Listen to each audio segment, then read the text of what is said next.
Yang pertama adalah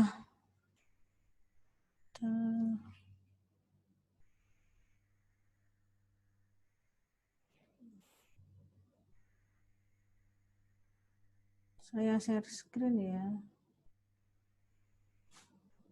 Nah, ini ada 6 hal yang harus kita perhatikan pada saat kita melakukan setting dari mikroskop. Yang pertama adalah dari ocular setting sendiri yang terletak di head, di kepala dari mikroskop itu sendiri, kemudian iluminasinya, kemudian sentrasi dari mikroskop itu sendiri, magnifikasi, focusing, dan bagaimana kita mengatur dari foot pedal.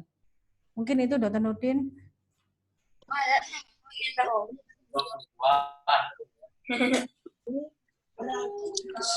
Oke, terima kasih Dr. Fitri.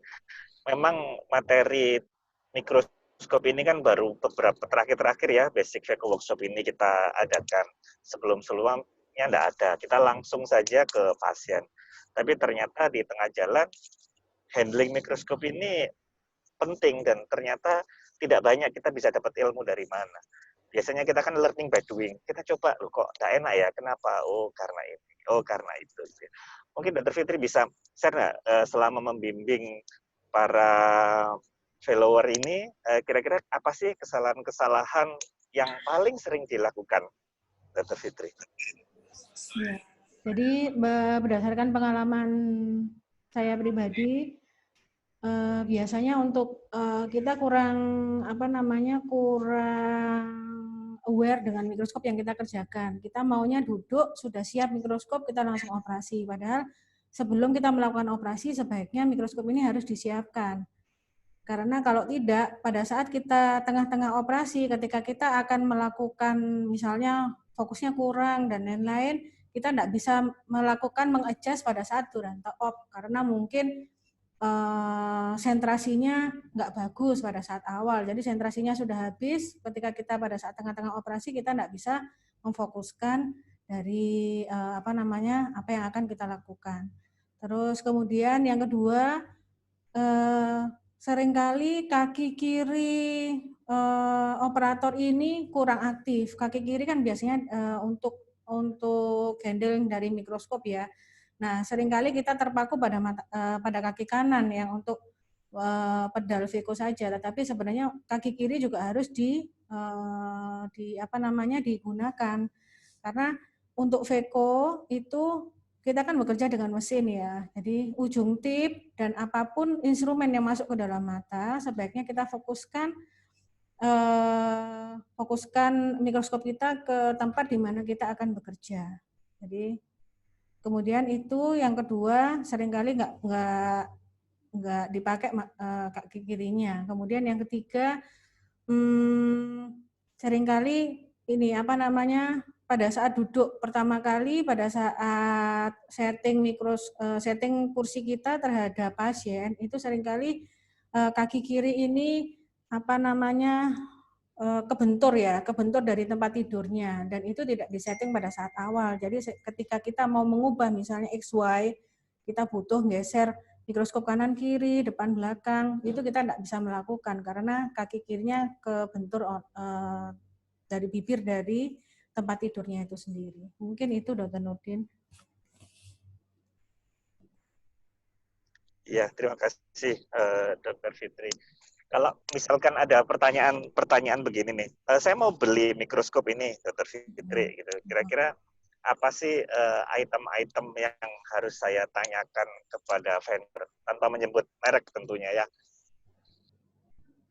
Ya, terima kasih Dr. Nurdin. Nah, ketika kita ingin membeli mikroskop, yang harus kita ketahui adalah spesifikasi dari mikroskop itu sendiri. Terutama adalah bagaimana dengan mikroskop ini bisa mobile atau tidak. Pertama itu, yang kita inginkan apa? Mikroskop yang stand atau mikroskop yang mobile. Kemudian dari segi mikroskop sendiri kita harus perhatikan bagaimana dengan iluminasinya. Ada mikroskop yang koaksialnya maksudnya itu belum ada titik yang koaksial, jadi dia hanya terang gelap saja sehingga fundus refleksnya kurang kelihatan. Kalau memang memilih mikroskop, kalau memang dananya cukup, lebih baik yang koaksial illumination-nya juga bagus. Itu untuk mikroskop sendiri. Kedua, mengenai XY. Nah, XY ini pada beberapa mikroskop, terutama yang standar apa namanya, yang mobile, biasanya itu tidak dilengkapi dengan XY. Padahal ketika kita melakukan operasi vakuumemulsifikasi, kedua tangan, telinga, mata, kaki semuanya bekerja. Nah, untuk itu disarankan kalau kita memang menginginkan membelikan mikroskop, terutama untuk melakukan vakuumemulsifikasi, sebaiknya yang foot pedalnya ada XY-nya. Kemudian yang zoom dan fokusnya bisa diatur di kakinya. Karena ada beberapa mikroskop yang kita diatur zoomnya itu ada di tangan, itu tidak di kaki. Jadi ketika kita membutuhkan misalnya zoomnya digedein atau zoomnya dikecilin, kita harus keluar dulu instrumen kita set lagi mikroskopnya, baru kita bisa main lagi. Keuntungannya kalau zoom, fokus, dan apa namanya zoom, fokus, XY di kaki, kita semua bisa melakukan operasi dengan lancar, di mana untuk kendali mikroskop ada di kaki sebelah kiri. Mungkin itu. Baik, Dokter Fitri. Ya, terima kasih. Mungkin sambil nunggu pertanyaan, tim IT mungkin bisa diputar ulang mungkin video Dokter Fitri. Mungkin ada teman-teman yang belum sempat melihat dari awal, bisa di-share ulang. Minta tolong.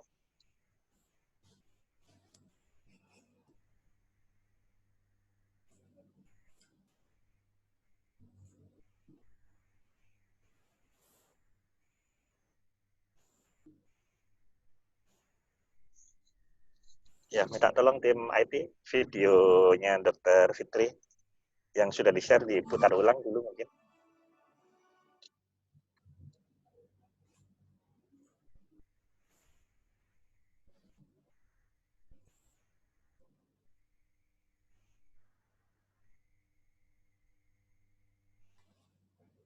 Sedang ditampilkan.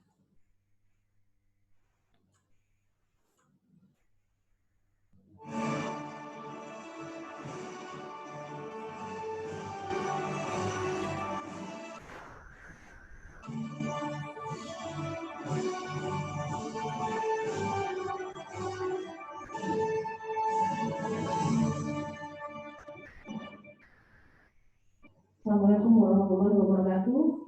Selamat siang. Mudah-mudahan masih belum ngantuk ya. Karena tadi dari awal sudah dijelaskan step by step bagaimana kita bisa melakukan komunikasi dengan baik. Nah, materi yang akan saya sampaikan kali ini bahwa penting. Jadi kadang-kadang operator masuk kamar operasi, duduk di kursi operator, kemudian hanya adjust mikroskop untuk fokus dan zoomingnya sendiri. Tapi sebenarnya untuk handling dari mikroskop sendiri ini sebenarnya banyak hal yang harus kita setting sebelum kita melakukan operasi agar operasi kita bisa berjalan dengan baik.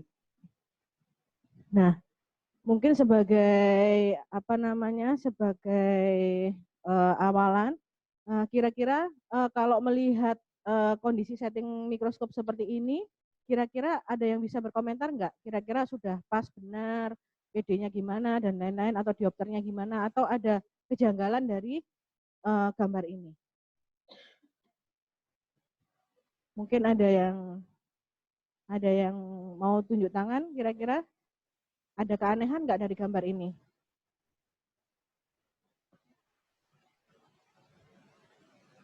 Apa? Mungkin ya dari sini. Kelihatannya sudah diskusi nih, sudah dapat. Iya dok. Beda ini dok, apa karet yang deket apa? Okuler ya, okuler.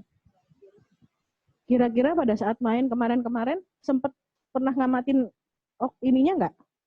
Sempat ngamatin kira-kira antara mata dan kanan dan kiri itu capnya antara kanan dan kiri sama nggak? Kira-kira apakah selalu dilakukan pengecekan pada saat sebelum melakukan operasi? Selalu ya? Sudah selalu dicek ya? Oke. Nah, nanti akan saya jelaskan lagi di belakang. Nah, apa sih hal-hal yang paling penting dari setting dari mikroskop itu sendiri? Ada 6 hal yang harus kita lakukan setting. Yang pertama adalah ocular settingnya atau eyepiece settingnya. Yang kedua adalah iluminasinya. Yang ketiga adalah sentrasi. Yang keempat magnifikasinya. Yang kelima fokus, dan yang keenam adalah bagaimana kita handle dari food pedal itu sendiri. Sebelum kita setting mikroskop, sebaiknya kita tahu dulu apa yang hal-hal apa yang ada di head dari mikroskop itu sendiri. Yang pertama ini ada pengaturan PD, kemudian ini ada ocular eyepiece-nya, kemudian ini handle untuk naik turun atau kanan kiri dari mikroskopnya secara manual, kemudian di sini ada koaksial, kemudian yang di sini ada untuk tilting dari kepala dari mikroskopnya sendiri, dan kebetulan yang saya foto ini ada asisten dari operator. Nah, sekarang untuk ocular setting sendiri. Untuk ocular setting sendiri ada 3 hal yang harus kita set. Yang pertama adalah tiltingnya, ocular distance. Yang kedua adalah diopter. Kemudian yang ketiga adalah tilting dari ocularnya itu sendiri. Nah, untuk PD. Nah, ini ada mikroskop yang knobnya ada di atas. Jadi puternya di atas dari ocularnya ini sendiri. Ada yang ada yang dibuka secara manual ya.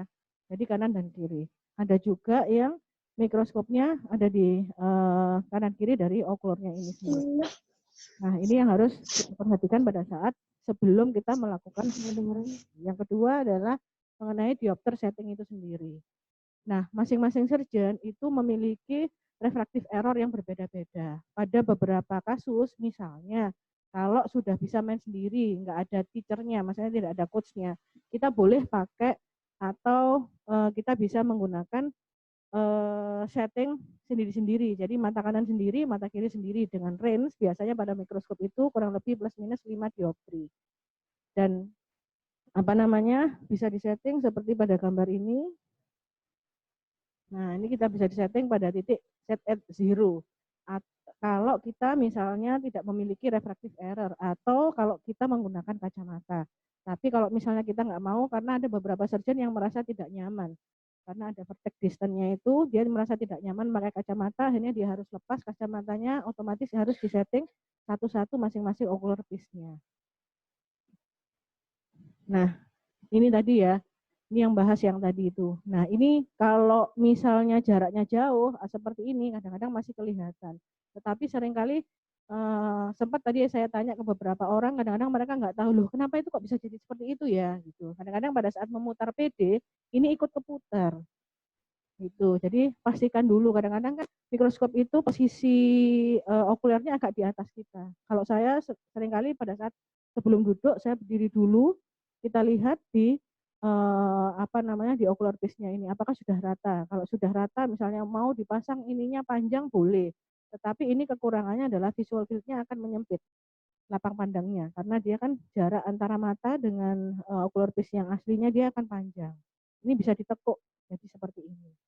Atau kalau yang ini tadi, kita bisa putar seperti ini, dikembalikan ke posisi aslinya. Jadi jangan sampai kelewatan, karena beberapa kali saya menemui, terutama bagi beginner, mereka merasa tidak tahu bahwa ternyata ininya capnya ini nggak sama antara kanan dan kiri.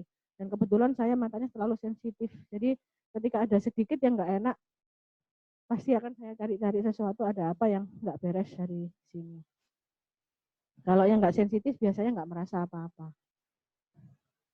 Nah, yang ketiga adalah mengenai ocular tilting. Nah, tiltnya, ini kebetulan mikroskop yang agak bagus, jadi dia bisa ditilt ke atas dan ke bawah. Ada beberapa mikroskop yang kita tidak bisa mengeset tiltingnya, jadi kita yang harus mengikuti mikroskopnya itu sendiri. Nah, seringkali operator beginner itu dia setting mejanya dulu. Meja pasien nyaman, baru operator ngikutin pasien. Nah, itu yang keliru. Setting senyaman operator dulu. Kalau operator sudah nyaman, duduknya enak, pasien ngikutin operator. Karena kalau kita ngikutin pasien, kadang-kadang nggak enak gitu loh posisinya. Mungkin ke tinggian pasiennya atau terlalu ke bawah. Kadang-kadang meja operasi yang di tempat bedahnya itu nggak bisa sesuai dengan yang mata. Pakai meja tempat tidur yang besar, yang kotak segi 4 itu kan nggak enak ya, sering nyangkruk ke kaki. Nah, itu operator harus setting dulu duduk yang enak, baru pasien diposisikan agar senyaman operator bisa melakukan operasi dengan baik. Nah, tilting ini tujuannya adalah untuk menghindari dari kelelahan ya, dari neck strain. Nah, posisi yang bagus itu adalah upright, torso, postur. Nah, ini. Jadi kalau operasi jangan nunduk. Kadang-kadang kan misalnya nggak enak, nunduk ya udah biarin aja. Lama-lama lehernya akan capek. Atau ini terlalu dangak. Nah, operasinya kayak gini itu pasti akan nggak nyaman. Jadi pada saat operasi. Nah, yang benar adalah ini lurus. Jadi sedikit agak lirik ke bawah. Gitu. Kalau begini agak nggak enak. Akhirnya lehernya akan ketekuk juga. Jadi upright, torso, postur. Nah, ini yang mungkin sudah selalu dikerjakan oleh teman-teman ya. Jadi seringkali biar nggak ngembun, apalagi kalau yang mau pakai kacamata, seringkali harus pakai plester di maskernya biar udara panas dari hidung atau mulut tidak masuk ke eyepiece-nya. Yang kedua adalah mengenai iluminasi. Iluminasi adalah bagaimana mikroskop ini bisa menerangi surgical field dari pasien kita. Nah, yang harus kita capai adalah cukup cahayanya, keterangannya cukup, tetapi sehingga kita bisa melihat lapangan operasi dengan jelas, tetapi tidak menimbulkan glare. Nah, ini customize, tergantung dari kebutuhan dari operator, dan tapi juga tergantung dari pasien safety. Karena kalau lampu itu terlalu terang, maka akan terjadi macular toxicity. Nah, dari mikroskop sendiri itu ada macam-macam lampunya. Dulu ada yang namanya filament lamp, yang sekarang adalah yang banyak adalah halogen atau LED. Nah, kalau terlalu terang, dia juga bisa menyebabkan dry eye dari permukaan korneanya. Makanya kornea kok cepat kering, siram kornea itu kadang-kadang karena lampunya terlalu terang. Tetapi pada beberapa mikroskop yang bagus sekarang sudah dilengkapi dengan heat filter. Jadi dia bisa mengurangi dari evaporasi dari tear film itu sendiri. Nah, di buku-buku yang dianjurkan itu adalah pada saat awal kita mau melakukan operasi, sebaiknya lampunya nggak usah terang dulu. Gitu. Jadi setelah kita melakukan hidrodiseksi, itu biasanya pasien akan merasa lebih buram. Nah, setelah itu kita bisa naikkan intensitas dari cahayanya sesuai dengan kebutuhan yang kita butuhkan. Kalau saya biasanya di angka 5,5. Jadi di tengah-tengah. Kalau misalnya ada range 0 sampai 10, saya ambil yang tengah-tengah, sekitar 5. Jangan sampai mentok 9 atau 10, karena resikonya lampunya juga cepat mati, kemudian toksik terhadap makulanya juga. Nah, dari iluminasi ini yang paling penting lagi adalah adanya coaxial illumination. Ini dibutuhkan untuk mendapatkan fundus red reflect yang baik dan benar. Nah, hal ini bisa dibantu dengan memposisikan mata dan kepala pasien ini tegak lurus terhadap mikroskopnya. Kalau misalnya kita tidak bisa tidak bisa mendapatkan coaxial illumination yang baik, kita bisa tilting dari head dari mikroskopnya itu sendiri. Biasanya di sisi kirinya, bisa di sini, bisa di atas. Jadi mikroskop bisa di headnya diturunkan atau dinaikkan agar kita bisa mencapai koaksial yang bagus. Nah, ini ada salah satu cara untuk mendapatkan koaksial. Jadi ini disetting koaksialnya mati. Jadi ada nukleus, ini masih ada fundus refleks di sekitarnya. Kemudian kita putar. Nah, fundus refleksnya udah mulai kelihatan. Kalau Dokter Hadi dulu yang ngajari saya, ini biasanya Dokter Hadi suka yang seperti ini. Jadi koaksialnya disetting 100%. Tapi bagi beginner, bagi saya pribadi, saya tidak terlalu enjoy dengan yang membuat koaksial ini 100%. Jadi saya ambil jalan tengah, yaitu setengah-setengah. Jadi setting di tengah antara yang koaksialnya 50%. Jadi kita bisa lebih enak, kita bisa lihat segmen anterior lebih bagus, tapi fundus refleksnya juga mulai kelihatan. Nah, koaksial ini tujuannya adalah untuk memudahkan identifikasi terutama anterior dan posterior kapsul. Kemudian bisa membedakan antara beberapa struktur dari anterior chamber itu sendiri. Nah, koaksial ini lebih akan kelihatan pada saat kita akan melakukan IA kortek. Nah, ketika koaksialnya dibikin 100%, ini kortek-kortek akan tampak lebih jelas. Kemudian bagaimana dengan sentrasinya? Nah, sentrasi dari mikroskop itu sendiri ada dua. Yang satu, yang mikroskop yang bagus, biasanya sentrasinya sudah otomatis. Kanan kiri XY dan fokusnya. Tetapi pada beberapa yang stand kecil, yang sentrasi hanya XY-nya saja. Nanti akan saya jelaskan pada saat menjelaskan fokus. Nah, ini tempat dari sentrasinya, bisa di atas, bisa di kaki. Nah, ini ketika sentrasi otomatis dia harus benar-benar Pas dengan untuk menghilangkan, jadi kita XY-nya juga 0, zoom dan fokusnya juga rendah. Nah, bagaimana dengan magnifikasi? Nah, magnifikasi ini tergantung operator ini mau melakukan apa. Ada bedanya, ada lower magnification, terutama untuk operasi-operasi segmen anterior yang tidak butuh tip dan lain-lain. Kemudian untuk yang high magnification, ini akan lebih keuntungannya, lebih bisa melihat visual. Tetapi kekurangannya dia akan Nah, untuk VECO, kita pilih yang mana? Kita pilih yang high magnification. Karena kita butuh detail, harus bisa membedakan itu korteks, epinukleus, nukleus, kapsul anterior, posterior. Kita butuh magnifikasi yang besar. Saya biasanya setting sekitar 0,9 untuk magnifikasinya. Dokter, waktunya kurang 2 menit lagi. Untuk magnifikasi itu yang manual bisa di-handle dari mikroskopnya itu sendiri, atau yang di pedal bisa di kakinya, bisa disetting di situ. Nah, untuk focusing ini kita harus jadi meletakkan, ini kan ada riset ya, ada atas dan bawahnya. Seringkali kalau stand-nya, kalau sentrasinya itu dia tidak bisa sekalian dengan fokusnya, seringkali ini kelewatan. Jadi ketika kita main, kita sudah tidak bisa lagi pakai fokusnya. Nah, ini harus di-reset dulu, pakai manual, injak pedalnya sampai ini ada di titik tengah. Nah, ini sampai diinjak, sampai di, nah sehingga dia ada di midpoint position.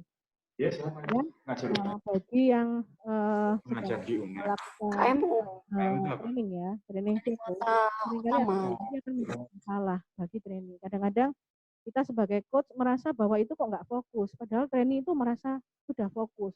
Sebenarnya itu terjadi kesalahan karena pada saat settingnya nggak pas sehingga terjadi akomodasi. Jadi antara operator dan coachnya ini nggak cocok akomodasinya. Nah, gimana cara menghilangkan ini? Nah, kita setting high magnification dulu. Jadi high magnification, kemudian bikin fokusnya naik ke atas sampai dia ngeblur. Setelah itu pelan-pelan diturunkan sampai fokusnya tercapai. Ini untuk fogging. Jadi setelah itu, ketika kita main naik turun, akomodasi sudah tidak terpengaruh lagi di hal ini. Nah, ini salah satu cara untuk memfokuskan. Nah, ini di zoom, high magnification, kemudian kita gunakan gross manual adjustment. Jadi mikroskopnya digerakkan sampai benda ini bisa fokus. Jangan pakai pedal kaki dulu. Ketika ini udah fokus, kurang fokus dikit, kita bisa pakai fine focus. Fine focus itu adanya di pedal. Nah, kemudian fokusnya harus pada irisnya. Minta waktu dikit ya. Nah, yang paling penting adalah kita harus selalu fokus, selalu dipertahankan pada setiap fase melakukan segala sesuatu. Misalnya grooving, kita harus misalnya dari atas ke bawah, fokus juga diturunkan ke bawah.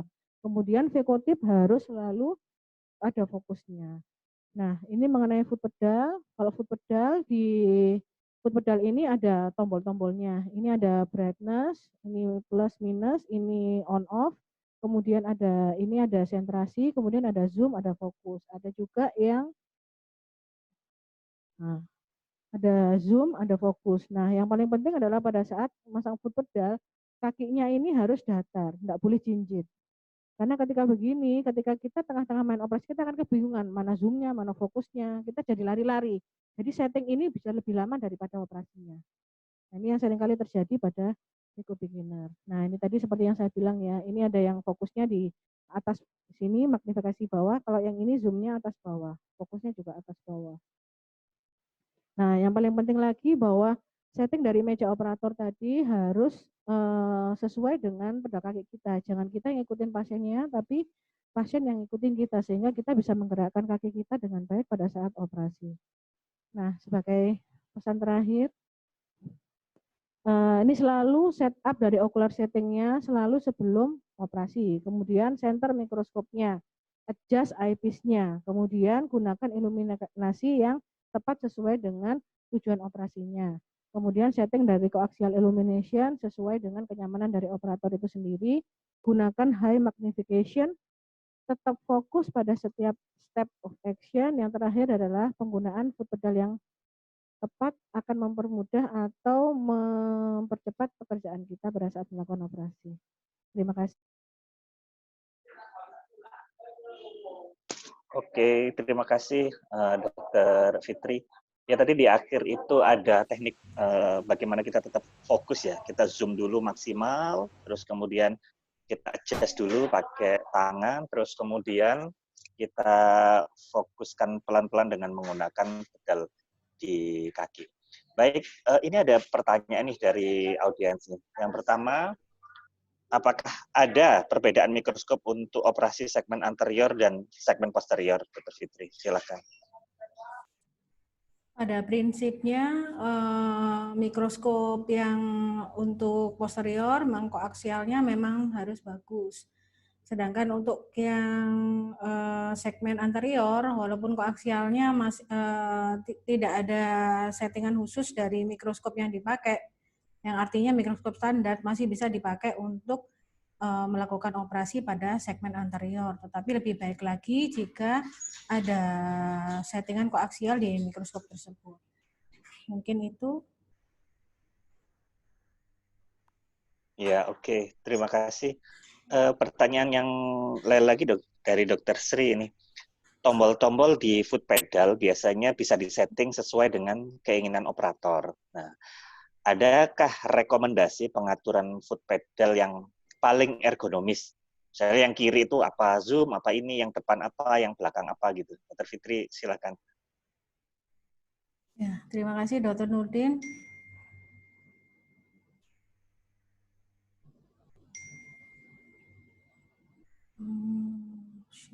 Nah, ini mungkin bisa saya tunjukkan di sini ya.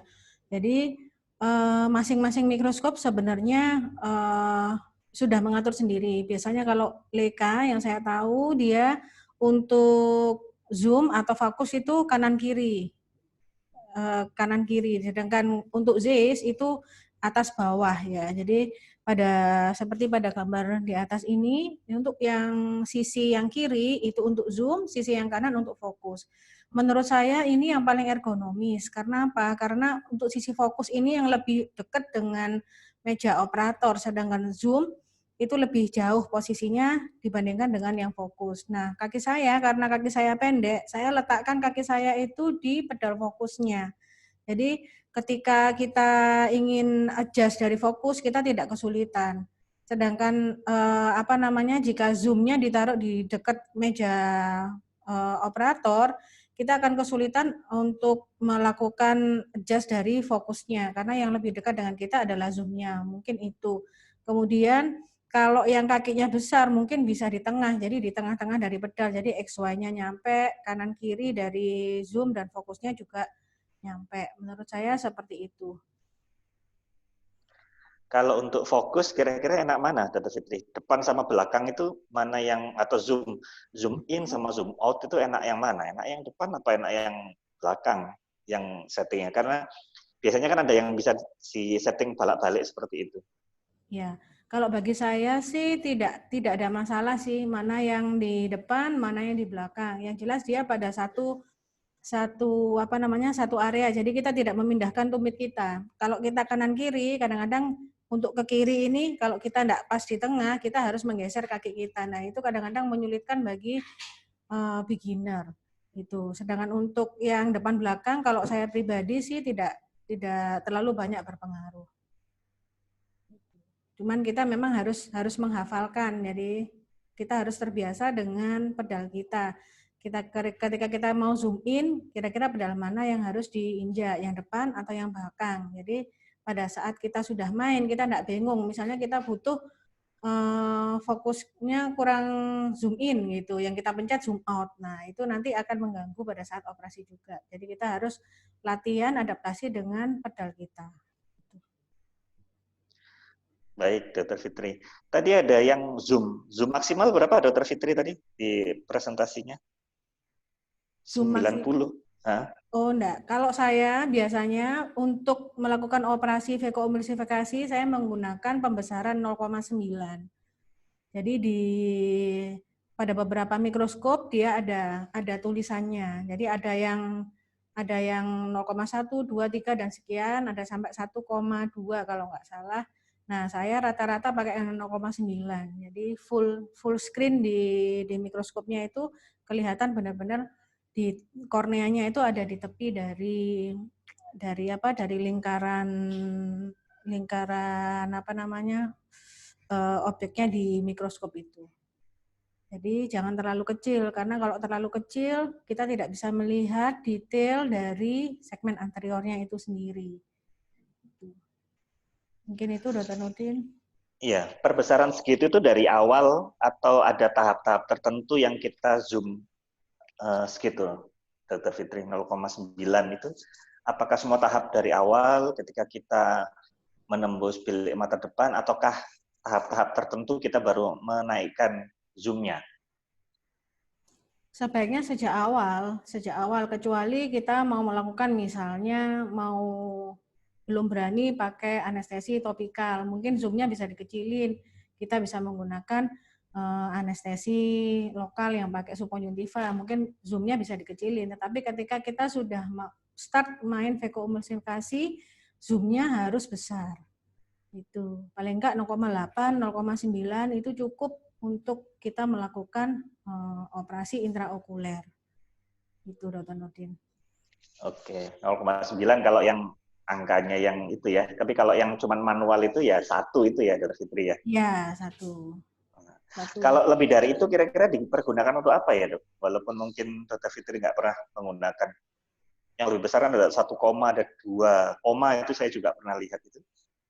Iya, mungkin untuk operasi yang butuh, saya nggak pernah pakai juga ya, mungkin karena kalau terlalu besar itu detailnya gambarnya ini jadi lebih buram dan pencahayaannya akan lebih redup, sehingga jika terlalu besar malah tidak enak, malah gambarnya ini visualisasinya malah tidak terlalu bagus. Sejauh ini saya belum pernah nyoba, Dr. Nurdin, dan saya belum pernah membaca untuk yang paling besar sekali itu untuk apa. Mungkin itu. Iya, baik Dr. Fitri. Karena ada pilihan itu tentunya ini pasti digunakan untuk sesuatu, mungkin kita belum explore. Kita beralih, ini ada satu pertanyaan lagi dari Dr. Frisma. Kadang-kadang fokus mikroskop dan fokus kamera di layar itu tidak sama. Mungkin ada solusi untuk permasalahan ini. Nah, ini sering juga nih, kita mau rekam karena fasilitas mikroskop sudah ada kamera, mau direkam. Ternyata kita lihat di mikroskop sudah fokus, sudah bagus, tapi ternyata di layar kok tidak sejernih yang di mikroskop gitu, Dr. Fitri. Silahkan. Ya, untuk setting fokus di kamera dan di mikroskop, itu memang pada beberapa ada kamera itu yang built-in di dalam mikroskopnya, ada kamera yang tidak built-in. Nah, kalau kamera yang tidak built-in itu kita bisa setting di kamera yang tertempel di mikroskop itu ada ulir sebenarnya yang untuk memutar focusing. Jadi ketika kita sudah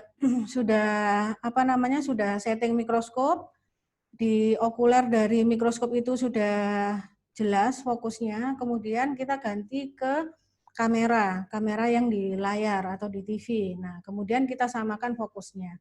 Ketika itu sudah sama, biasanya otomatis dia akan mengikuti, karena kan pergerakan dari mikroskop ini naik turun atau ke kanan kiri, kamera yang di mikroskop ini kan ikut bergerak sesuai dengan gerakan mikroskopnya. Itu. Nah, ketika mikroskop ini yang built-in kameranya biasanya sudah otomatis. Jadi ketika di mikroskop di okuler kita jelas, di kamera pastinya di layar juga biasanya jelas.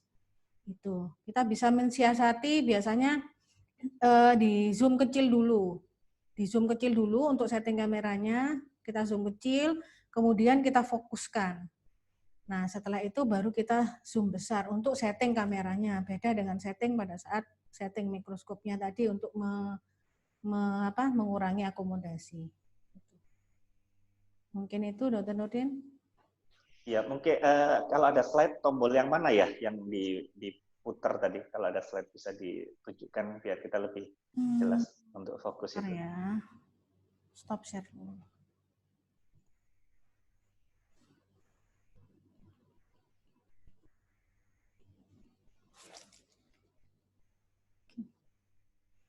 Sebentar. Ya,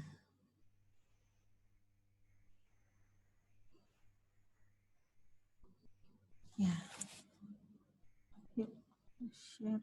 Oh, dari aku ya. Sorry.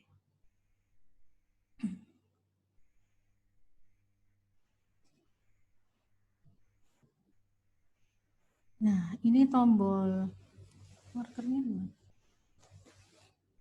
Saya nggak bisa marker ini ya. Jadi Itu dipilih, bisa dipilih annotation, ada itu Dr. Fitri, tombolnya di atas. Annotation dipilih. Iya, kursornya saya ini nggak bisa gerak soal. Nah, itu pakai itu aja. Mana?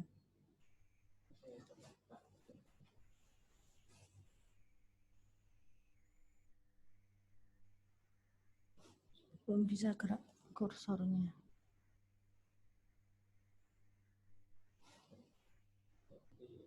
Dari situ aja bisa.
Oke, sudah kelihatan di sebelah situ ya, yang disesuaikan. Tapi nggak di situ tempatnya, di dalam dari kotaknya itu. Di dalam kotaknya ini kan kameranya kecil ya, kan ada yang besar. Kalau besar biasanya di bodinya di bawah. Jadi di sini ada putaran kayak geret-geret itu apa namanya ya, bergerigi. Nah, itu bisa ulir ya, ulir gitu ya.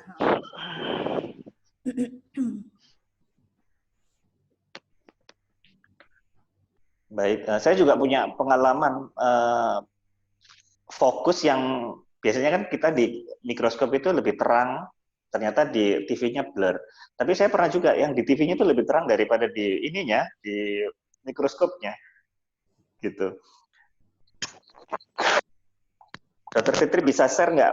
Saya lihat video rekamannya Dokter Fitri itu bagus kalau di video-video itu kornea itu tetap ada di tengah gitu. Gimana sih sarannya kita itu bisa merekam operasi kita dengan bagus, kornea itu selalu ada di tengah gitu Dokter Fitri. Nggak hilang ke sana, hilang ke sini gitu.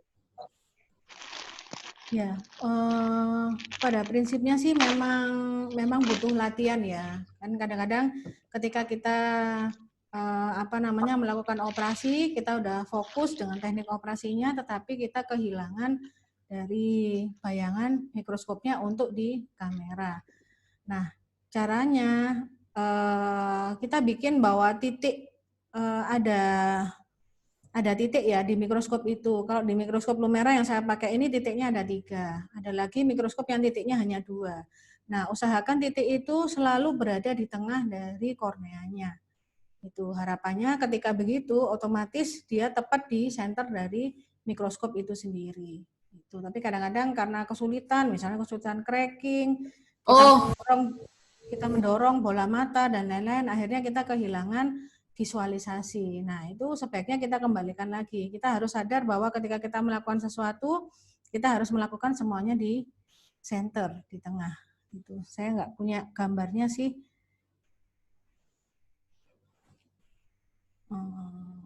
Oh, ada yang tadi. Coba di stop, di share yang video. yang ada matanya tadi.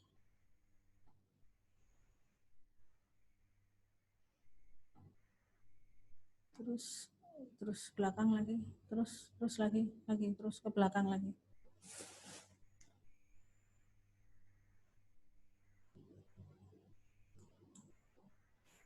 Lagi ke belakang lagi.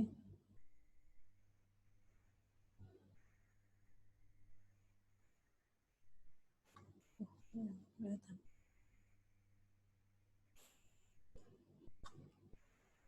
Yang ada gambar matanya.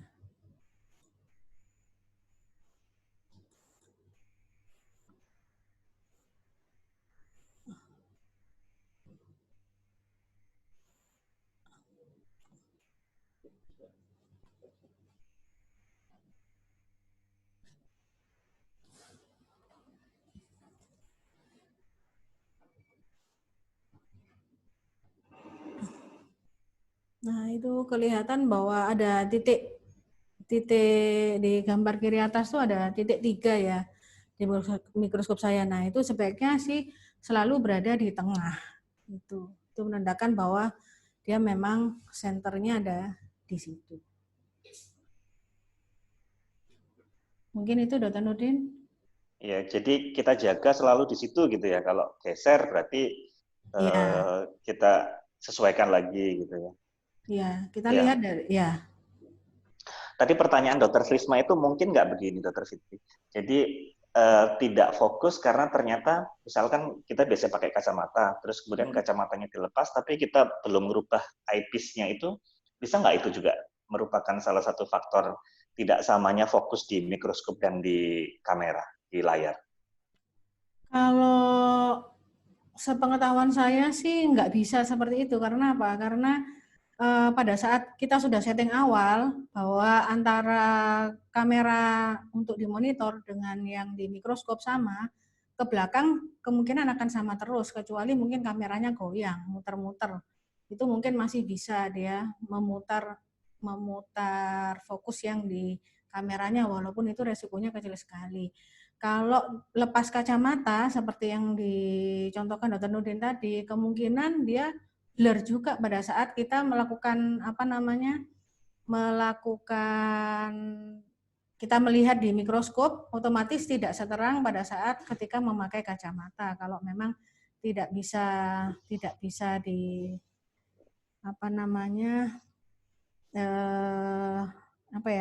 jadi ketika kita lihat jelas sebenarnya di mikroskop, otomatis di layar TV juga akan jelas, walaupun kita tidak memakai kacamata. Sebenarnya sih seperti itu prinsipnya, karena kita akan melihat jelas sesuai dengan yang kita lihat. Cuman mungkin kalau ada asisten, nah asistennya mungkin bisa melihat karena antara asisten dan operator ini tidak sama, nah, mungkin dia bisa melihat tidak sama jelasnya dengan operator. Kalau antara asisten dan operator ini zoom dan fokusnya terpisah. Itu. Tetapi ketika jadi satu, semuanya satu line, biasanya ketika operator blur, otomatis di TV juga blur, asisten juga blur. Gitu. Mungkin itu Dr. Nurdin, menurut saya. Oke, baik. Terima kasih Dr. Fitri. Ini ada pertanyaan lagi dari Dr. Irma. Untuk VECO beginner, kadang karena kita terlalu fokus pada gerakan tangan, sehingga sering kesulitan untuk ngontrol fokusnya. Adakah tips khususnya, Dok? Gitu. Tips khususnya sebelum melakukan VECO, sebaiknya untuk operasi-operasi yang manual pun kita sudah melakukan menggunakan kaki kiri kita di posisi bedal mikroskop. Nah, seringkali beberapa teman-teman yang belajar, mereka biasa menggunakan manual pakai tangan, walaupun misalnya sebenarnya mikroskop ini bisa punya XY, fokus zoom di kaki, tapi kadang-kadang mereka jarang menggunakan untuk operasi manual atau operasi pterygium atau operasi kecil yang lain, sehingga kaki kirinya tidak terasah untuk selalu mengadjust fokus atau zoomnya pada saat melakukan operasi. Itu mungkin latihannya sebelum kita melakukan vacuum emulsifikasi. Kemudian yang kedua, ketika kita melakukan sesuatu, gerakan apapun, fokus harus berada pada ujung dari instrumen yang kita pakai. Gitu. Jadi harus terbiasa ketika misalnya kita grooving. Pada saat fokus grooving di atas itu beda dengan pada saat fokus grooving ketika groove-nya sudah dalam. Nah, fokus ini dibiasakan mengikuti. Nggak harus cepat. Kalau misalnya nggak bisa mengikuti cepat, tangannya diem dulu, difokusin dulu kakinya, kemudian kita gerak lagi. Kalau kita nggak bisa simultan antara gerakan tangan dan gerakan kaki pada saat nyeting fokusnya. Gitu, Dr. Nurdin. Ya, terima kasih Dr. Fitri. Jadi apa yang kita kerjakan, apa yang kita makan waktu Fedco harus kelihatan semua ya, secara AFU gitu ya. Ya. Ini ada pertanyaan lagi, Dr. Fitri dari Dr. Samsudin. Cara menghindari pantulan pada kornea, cahaya atau kepala operator atau tepi, dok. Gitu. Mungkin biasanya kadang-kadang kita melakukan operasi karena lampunya itu memantul, sehingga kita agak susah untuk melihat secara keseluruhan. Mungkin ada tips, Dr. Fitri, silakan. Iya, jadi untuk menghindari pantulan ini bisa juga kita lakukan tilting dari mikroskopnya. Juga bisa untuk mengurangi pantulan. Jadi sedikit tidak tegak lurus antara mikroskop dengan mata pasien. Kemudian yang kedua adalah ketika kornea ini kering, otomatis dia akan lebih memantulkan dari sinarnya itu. Jadi kornea lebih sering mungkin dibasahin sehingga dia tidak terlalu mantul bayangannya itu. Mungkin itu. Oke, baik. Kalau kering bisa sering disiram atau kasih visco mungkin ya. Ya, visco gitu untuk mengurangi. Baik, ini ada pertanyaan lagi, bagaimana dari Dr. Danti nih. Bagaimana setting mikroskop untuk orang kecil, bukan rakyat kecil tapi ya. Itu Dr. Fitri, gimana? Ada setting-setting khusus nggak? Kadang-kadang kan postur kan nggak ada yang tinggi, ada yang tidak terlalu tinggi. Gimana tips-tipsnya? Terima kasih Dr. Nurdin. Mungkin maksudnya yang kakinya pendek ya, mungkin. Nah, jadi pada orang-orang dengan kakinya pendek, memang kadang-kadang kita kesulitan untuk kalau kita turunin, kita turunkan mejanya, otomatis kaki kanannya ke bentur meja. Kalau kita tinggikan, kaki kirinya nggak nyampe ke mikroskopnya atau ke pedal Vico-nya. Salah satunya adalah bisa kita pakai alat tambahan. Jadi kita pakai bantalan atau bisa kayu atau apa yang diberikan di bawah dari pedal mikroskopnya atau pedal Vico-nya. Jadi antara lantai dengan foot pedal ini ada jarak yang ditumpu dengan pangkon ya namanya apa. Jadi bisa dari kayu, bisa dari aluminium, dikasih anak tangga gitu. Jadi biar disesuaikan dengan panjang kaki operator. Mungkin itu, Dr. Nurdin. Ya, diganjel gitu ya biar lebih tinggi gitu ya. Bawahnya itu. Oke. Tapi tentunya barang-barang yang masuk kamar operasi harus kita steril dulu ya, jangan bawa dari luar tiba-tiba masuk di dalam. Ada satu pertanyaan, mungkin tadi sudah mungkin bisa menjawab semua pertanyaannya. Ini satu pertanyaan lagi nih, Dr. Hani.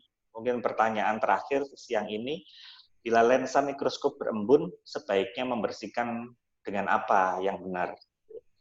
Mungkin ngembun yang mana ya, yang okuler apa yang objektifnya?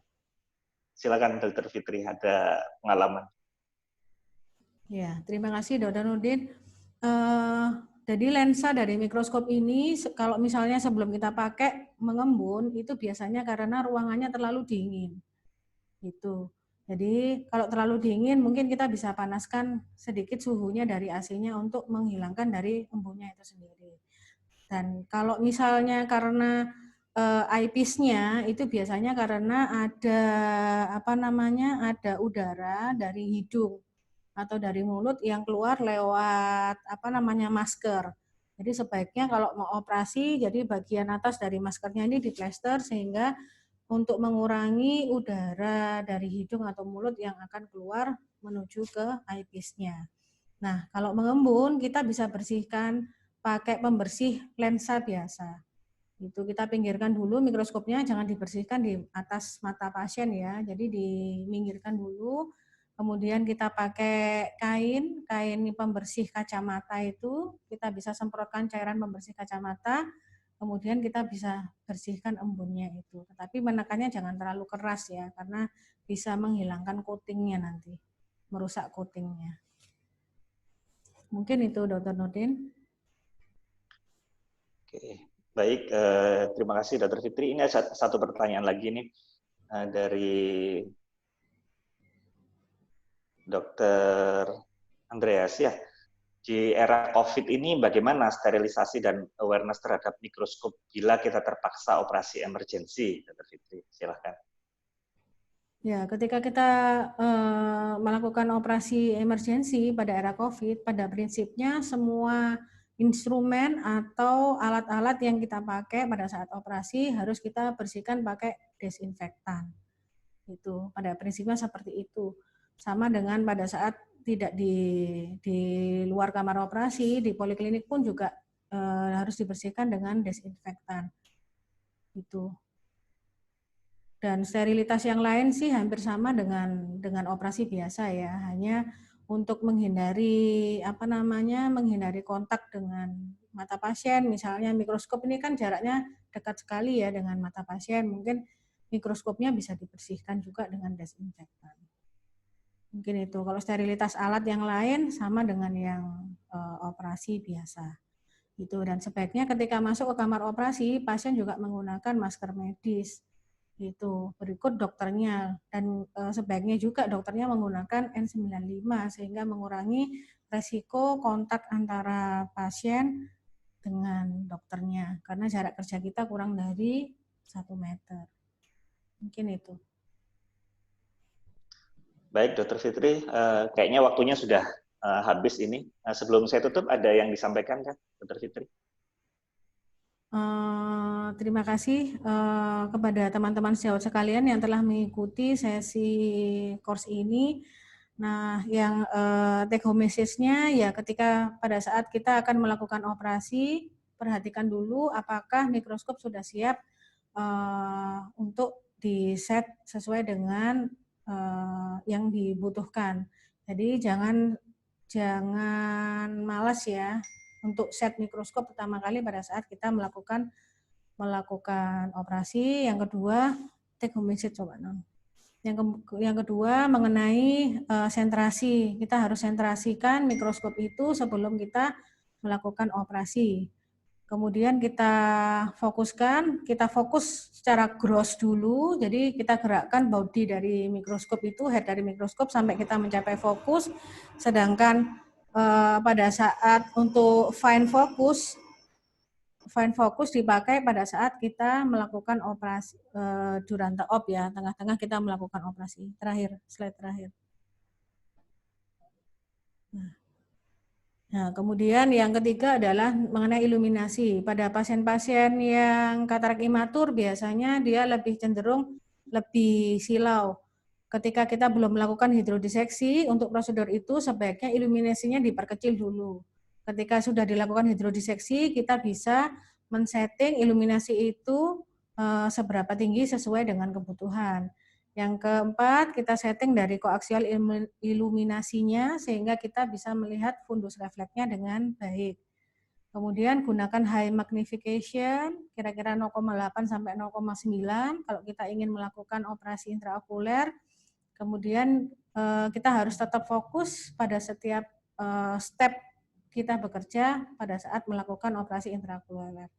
Yang terakhir adalah kita harus bisa menggunakan foot pedal itu dengan tepat.